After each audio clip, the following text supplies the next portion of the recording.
नमस्कार। आपका बात 25सी में स्वागत है। तो बात 25सी में आज हम एक डिटेंशन कैंप की यानी कि कैदियों को रखने की एक जेल है उसकी बात कर लेते हैं। ये जो दोनों चित्र हैं वो एक ही भवन के हैं। एक 1930 और 40 के आसपास के कहीं का होगा, जिसमें बहुत सारे जो लोग बैठे हुए हैं वो कैदी हैं।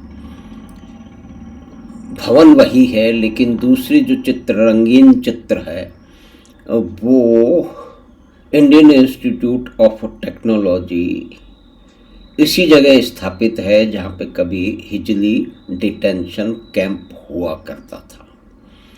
और उस हिजली डिटेंशन कैंप के साथ में जुड़ा हुआ है भारत के स्वतंत्रता संग्राम के जो कैदी होते थे, उनको अंडमान निकोबार यानी कि काला पानी भेजने से पहले उन्हें हिजली डिटेंशन कैंप में रखा जाता था। फिर जब जहाज आते थे, जो भी व्यवस्था होगी उसके बाद में उनको काले पानी भेज दिया जाता था।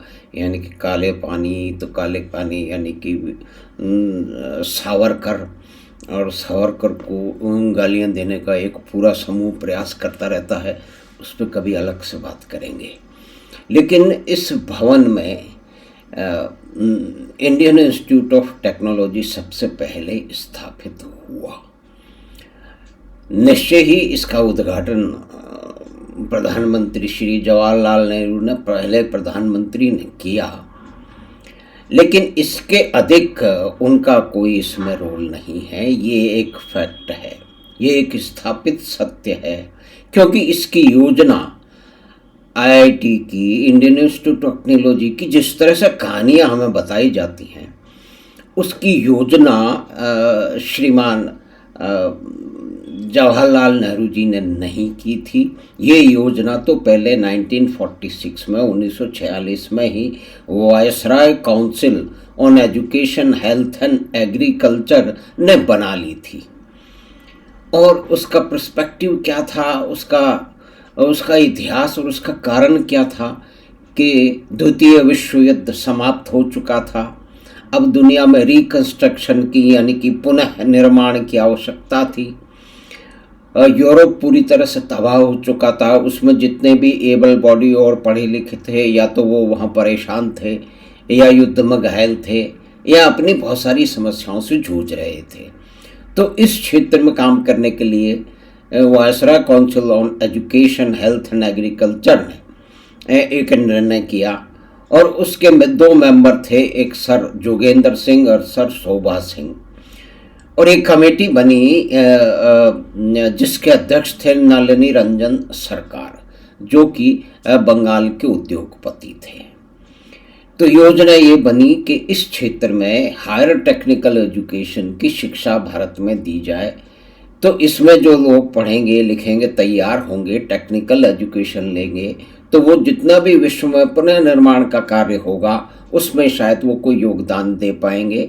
तो मुख्य दृष्टि तो ये थी।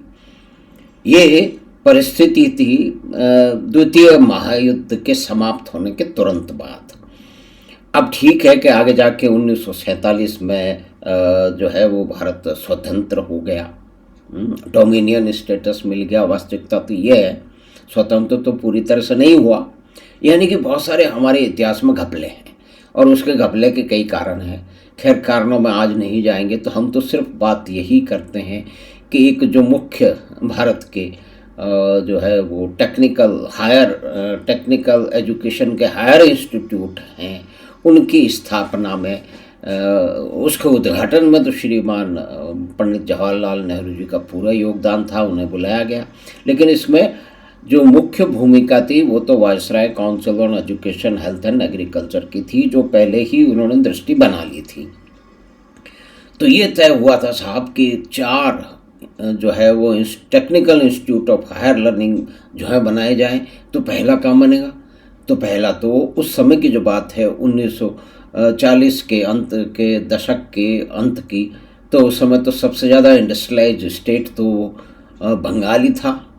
यानी कि उस समय तो बंगाल था ना, पश्चिम और पूर्व बंगाल या कि पूर्व पाकिस्तान तो था नहीं, तो वो ही था।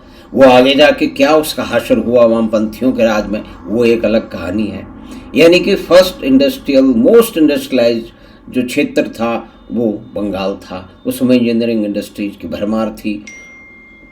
तो पहला जो है वो आईआईटी जो है वो ईस्ट में यानी कि पूर्व में बंगाल में स्थापित होने की बात हुई और उसकी शुरुआत हुई कलकत्ता के एस्प्लेनेड से। 5 एस्प्लेनेड शायद उसका जो पता था, वहाँ से कुछ क्लासें लगनी शुरू हुई और लेकिन अंत में उनको बड़े परिसर की ज़रूरत थी।